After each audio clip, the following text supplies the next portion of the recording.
Er binnen duizenden vrijwilligers actief in Friesland. In de natuur, de zorg of de sport. Ze doen het voor haarzelfs, maar meer nog voor een oor.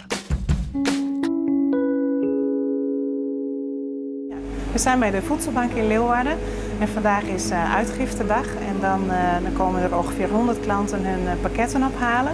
En dan begin ik 's morgens met collega's de koelcel leeg te halen met de producten die binnengekomen zijn.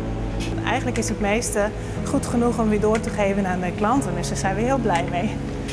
Ik zat eigenlijk thuis en ik had zoiets, dat is helemaal niet meer leuk. Mijn kinderen hadden mij echt niet meer nodig. En dan komen de muren wel op je af, dus ik had zoiets, ik moet maken dat ik het huis uitkom. Goedemorgen.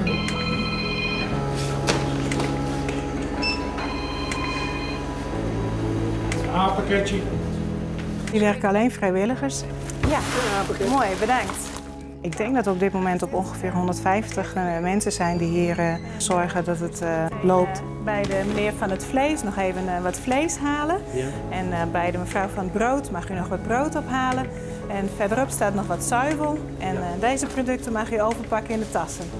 Ja, we merken dat we heel erg gegroeid zijn. We zitten nu op een klantenaantal van ongeveer 440 klanten. Ik heb laatst een keer van iemand gehoord, die had maar €15 in de week van rond te komen. En dan gebeurde het vaker dat hij helemaal geen beleg wel brood had als wij het bijvoorbeeld niet hebben. Het gebeurt ook in die uitgifteruimte. Natuurlijk mensen die voor het eerst komen, die zich schamen, die het heel vervelend vinden. Dat je dan een arm om hen heen kunt slaan of even een gesprekje kunt hebben van dat ze dat minder vervelend vinden.